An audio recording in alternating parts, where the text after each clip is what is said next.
El supercomediante. Así era presentado en su época de oro. Era considerado por muchos como un genio y un erudito de la escritura. Aparte de que era multifacético, siendo no solo escritor y director, sino también actor de sus propias obras. Chespirito es y será uno de los más grandes de la comedia mexicana, tanto como por sus personajes, así como sus chistes, que quedaron grabados en el imaginario colectivo. Pero no todo en la vida de Roberto Gómez Bolaños fue estrellato y éxito. Hubo sombras y lados oscuros que sin duda nos hacen ver diferente a esta personalidad. Tanto es así que podríamos incluso verlo como un villano, algo muy alejado de sus personajes nobles y agradables que daban lecciones de vida.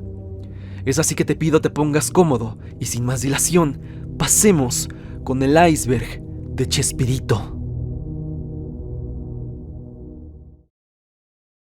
Roberto Gómez Bolaños. Roberto Gómez Bolaños nació el 21 de febrero de 1929 en la Ciudad de México. Fue el segundo hijo del matrimonio entre Francisco Gómez Linares, un pintor, caricaturista e ilustrador de origen español, y Elsa Bolaños Aguilar, una secretaria bilingüe de ascendencia mexicana.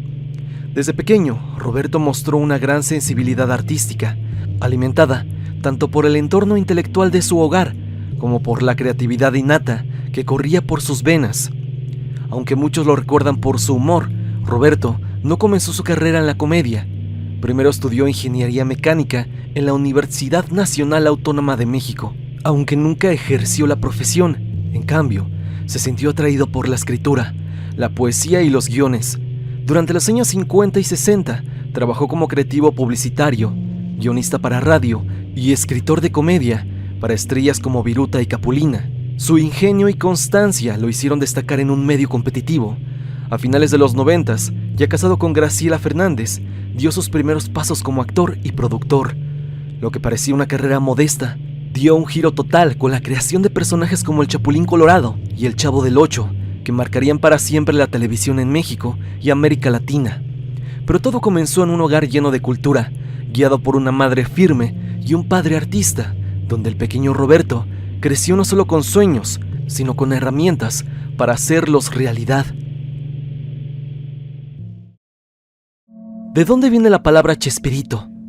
El apodo Chespirito es uno de los más icónicos del entretenimiento latinoamericano, pero pocos conocen su origen exacto. Este sobrenombre proviene de una mezcla curiosa de admiración literaria y una característica física muy peculiar del creador mexicano Roberto Gómez Bolaños. La historia detrás de este nombre es más interesante de lo que muchos imaginan. Durante sus primeros años como escritor de guiones en televisión y cine, Roberto comenzó a destacar por su ingenio, creatividad y capacidad para estructurar situaciones cómicas con profundidad. Su talento no pasó desapercibido y fue entonces cuando un productor, impresionado por su forma de escribir, lo comparó con el dramaturgo más importante de la historia, William Shakespeare. La comparación tenía su lógica. Gómez Bolaños era un creador de personajes complejos, con trasfondos sociales, que usaba el humor como herramienta para hablar de diversos temas. Sin embargo, la diferencia de estatura física entre ambos era notoria. Roberto medía apenas 1,60 y el apodo que surgió de forma cariñosa fue Chespirito, que significa Shakespearito o pequeño Shakespeare, dicho en tono diminutivo, muy al estilo mexicano. El nombre se quedó con él para siempre. Con el paso del tiempo, Chespirito dejó de ser solo un apodo y se convirtió en su firma artística. Bajo ese nombre, creó personajes como el Chavo del Ocho, el Chapulín Colorado, el Dr. Chapatín y muchos más, consolidando un legado que hoy es reconocido en toda América Latina y más allá. Así que, detrás de ese apodo que salió de una forma de reconocer el talento de otra persona, se encontró un gigante que llegaría para quedarse. Chespirito fue para millones un pequeño gigante de las letras, un Shakespeare mexicano que transformó la comedia popular en arte, un arte que aún a día de hoy se mantiene después de su fallecimiento. Chespirito escribió 500 guiones. Uno de los datos más impactantes y a menudo subestimados del legado de Roberto Gómez Bolaños es la cantidad titánica de trabajo que realizó en solitario. Aunque es mundialmente conocido por sus personajes como el Chavo del Ocho, el Chapulín Colorado, el Dr. Chapatín y Chaparrón Bonaparte. Lo que muy pocos saben es que Chespirito escribió más de 500 guiones, él solo, sin ayuda de otros escritores ni equipos creativos detrás. Este dato no es una leyenda urbana, está documentado por Televisa y por el propio Gómez Bolaños en entrevistas y libros. En la época en la que él producía contenido, no existía un cuarto de escritores como el que tienen las series actuales. Cada episodio del Chavo o del Chapulín Colorado partía desde su máquina de escribir, donde él construía desde los diálogos hasta las situaciones cómicas, las resoluciones de los conflictos y los remates que harían reír a millones. Entre los años 70 y 90, Chespirito mantuvo un ritmo de producción altísimo, entregando guiones semanales para la televisión y sketches para sus múltiples personajes. A eso se le suma su trabajo como guionista de cine en sus inicios y posteriormente como autor de libros y columnas de opinión. Todo esto mientras también actuaba, dirigía y tomaba decisiones de producción. Algunos críticos lo comparan con Charles Chaplin o incluso con Walt Disney por su capacidad de controlar todos los aspectos de su obra. Pero a diferencia de muchos genios creativos que trabajan con equipos extensos, Chespirito era prácticamente un hombre orquesta. Este esfuerzo titánico muchas veces fue ignorado o minimizado, especialmente en círculos académicos, donde no siempre se le ha dado el lugar que merece como dramaturgo, guionista y autor latinoamericano. Pero el dato está ahí, claro y contundente. Más de 500 guiones escritos de su puño y letra, sin plagios, sin asistentes y sin inteligencia artificial, algo que muchos ocupan a día de hoy. Ese es el verdadero genio que se escondía detrás de estos personajes, más que queridos, tanto fuera como dentro del país. Chespirito vetó a muchos actores, según rumores. Detrás del entrañable mundo de risas que construyó Roberto Gómez Bolaños, mejor conocido como Chespirito, existen múltiples versiones que apuntan a una parte mucho más compleja de su figura, la de un control creativo absoluto que no siempre fue bien recibido por todos los que trabajaron con él.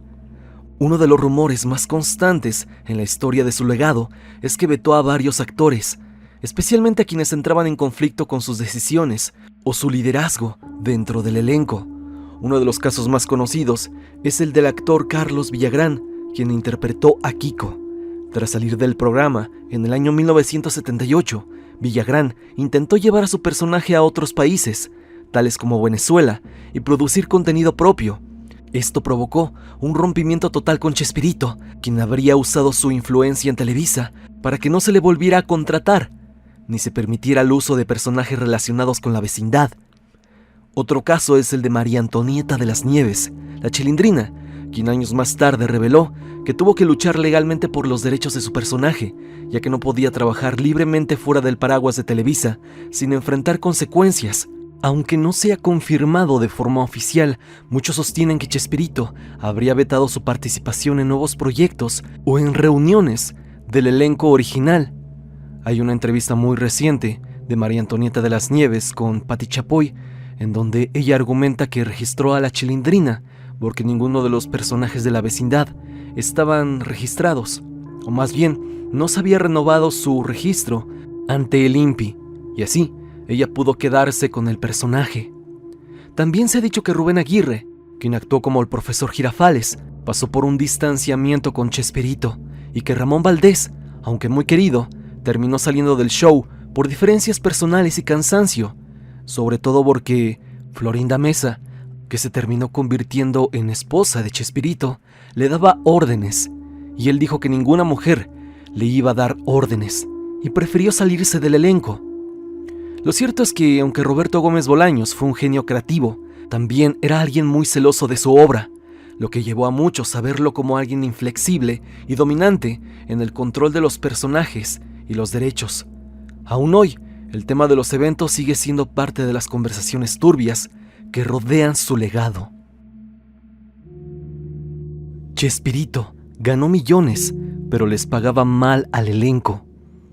Uno de los rumores más persistentes y también de los más polémicos en torno a Roberto Gómez Bolaños, Chespirito, es que a pesar de haber generado millones con sus programas, giras y licencias internacionales, los actores que lo acompañaron no recibieron un trato económico justo.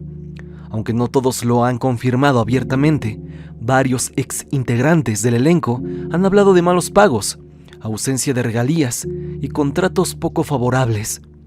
Durante los años 70 y 80, los programas de Chespirito eran un fenómeno imparable, sobre todo en países de América Latina tales como Brasil, Perú, Chile e inclusive fuera del continente, en países como España. Los episodios se retransmitieron durante décadas, generando ganancias millonarias para Televisa y para Chespirito, quien tenía los derechos de todos los personajes y creaciones. Sin embargo, actores como Carlos Villagrán y María Antonieta de las Nieves han revelado en entrevistas que no recibían regalías por las repeticiones, a pesar de que sus personajes eran pilares del éxito del show. Ramón Valdés, uno de los más queridos por el público, falleció sin fortuna, y Edgar Vivar declaró en más de una ocasión que tuvo que buscar otros trabajos porque el dinero del programa no alcanzaba para vivir. Florinda Mesa, quien fue pareja de Chespirito y también parte del elenco, ha defendido las decisiones del creador, afirmando que él hizo lo que pudo con lo que tenía. Sin embargo, la mayoría coincide en que las ganancias no se distribuyeron de manera equitativa, especialmente en una industria que seguía creciendo gracias a su obra. Este es un contraste fuerte. Mientras Chespirito vivía cómodamente y protegía con celos los derechos de su obra, varios de sus compañeros lidiaban con problemas económicos, aun cuando sus rostros seguían apareciendo diariamente en la televisión de todo el continente. Hoy, este punto oscuro sigue generando debate. ¿Fue un genio con visión empresarial o simplemente alguien que no compartió lo suficiente con quienes lo ayudaron a construir su imperio? Eso ya lo dejaré a tu criterio. Cuéntame lo que piensas aquí abajo, en la caja de los comentarios.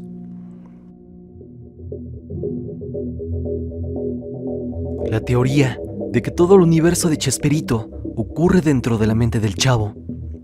Entre las teorías más turbias y profundas del universo de Chespirito, hay una que ha ganado fuerza en foros, videos y discusiones en redes. Y esta es la idea de que todo lo que vemos en la mente del Chavo del Ocho no es real, sino que ocurre dentro de la mente del propio Chavo. Un niño abandonado, traumatizado y posiblemente huérfano. Esta teoría nace de que nunca vemos a los padres del Chavo. No se sabe con certeza dónde duerme y jamás se menciona su pasado, más allá de frases vagas como «fue a parar a la vecindad por casualidad» o que vive en el barril. Según esta interpretación, el Chavo no vive en la vecindad, sino que se esconde en un lugar abandonado, posiblemente un orfanato o incluso en la calle, se ha mencionado, y crea en su mente un mundo donde tiene amigos, comida, aunque siempre tiene hambre, y una rutina diaria. Cada personaje, según esta teoría, sería una representación simbólica de figuras que el Chavo anhela o teme. Don Ramón, un padre ausente pero cariñoso. La Chilindrina, una figura fraternal. Kiko, el niño rico, que tiene todo lo que el Chavo no. Doña Florinda, la autoridad abusiva.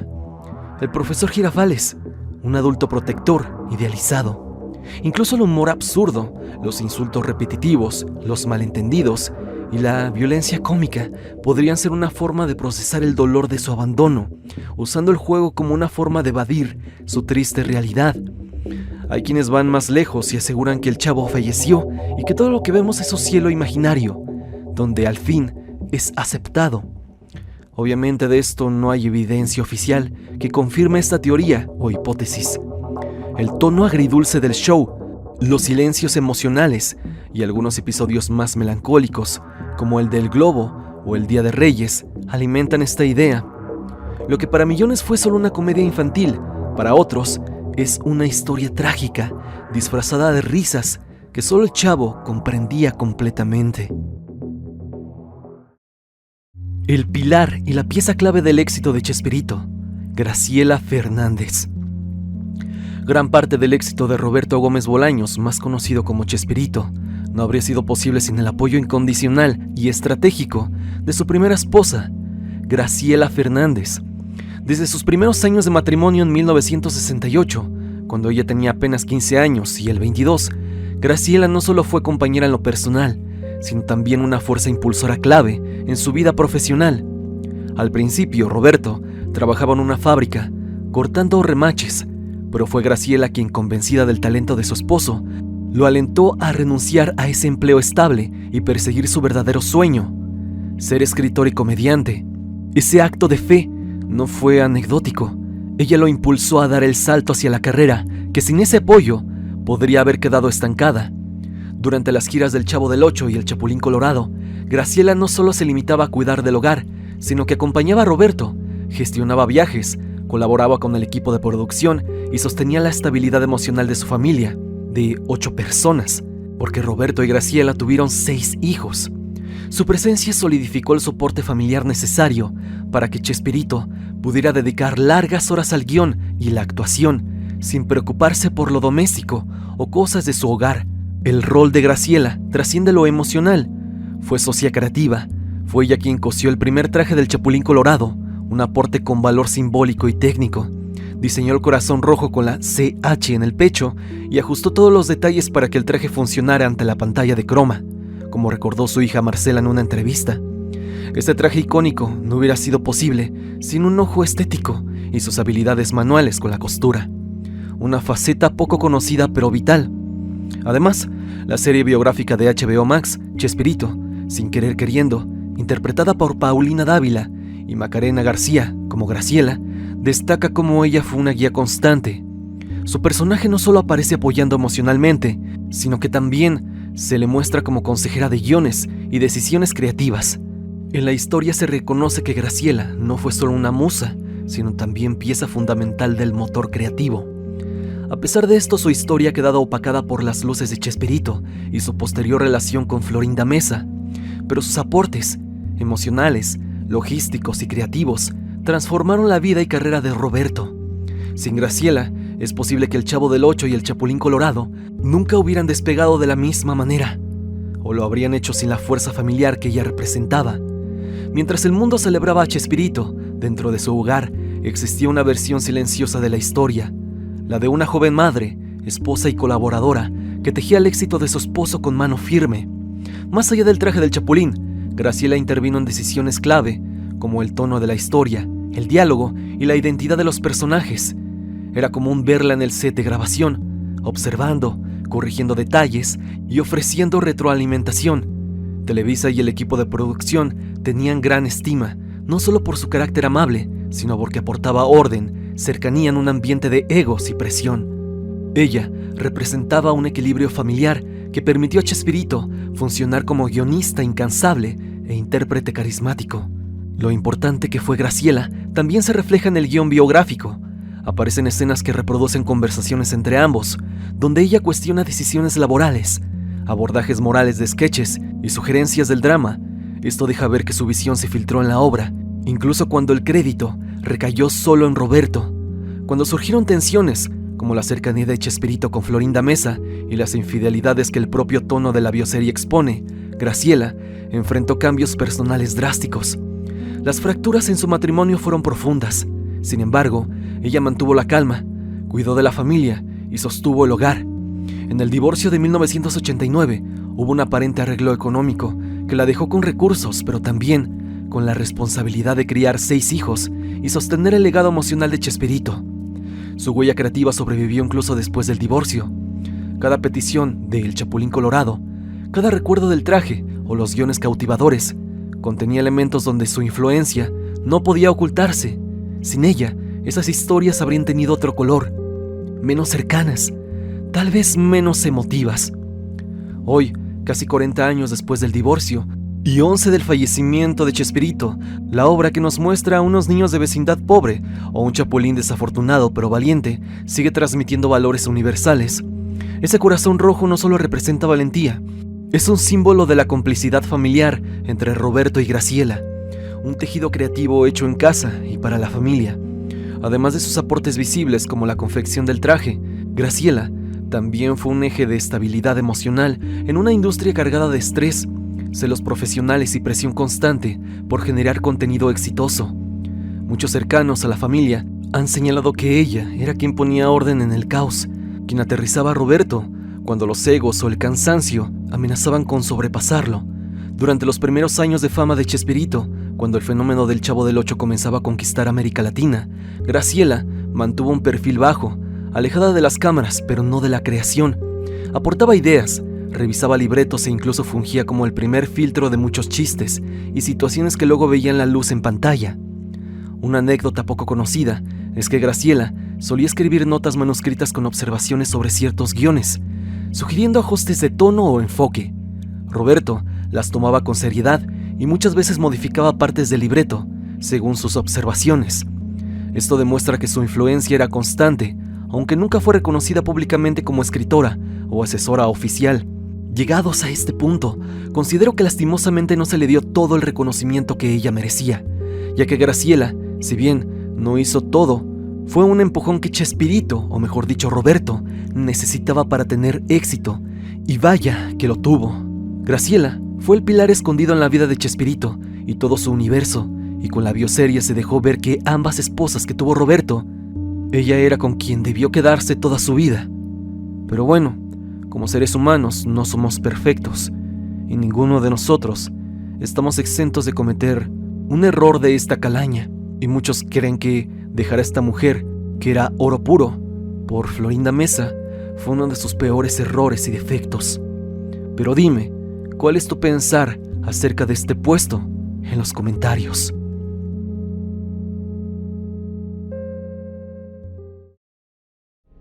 Hasta aquí el video del día de hoy, espero que te haya gustado. Ya hemos visto el iceberg de Chespirito. Este iceberg ha sido realmente curioso, y evidentemente lo traigo porque está en tendencia el tema de este personaje, pero me gustaría que me dijeras, ¿te gustaría ver una parte 2? Si es así, no lo dudes y házmelo saber en los comentarios, y sobre todo, dejando tu pulgar arriba. Si quieres recomendarme algún tema, no lo dudes y házmelo llegar a mis redes sociales, especialmente a mi Instagram para estar en contacto. Sígueme a través de Spotify para que me escuches mientras haces tus labores diarias. La música del video es por Repulsive. Si te ha gustado, por favor, suscríbete a su canal. El link estará en la descripción. Sin más que decir, no te olvides que yo soy Stan y te deseo dulces pesadillas.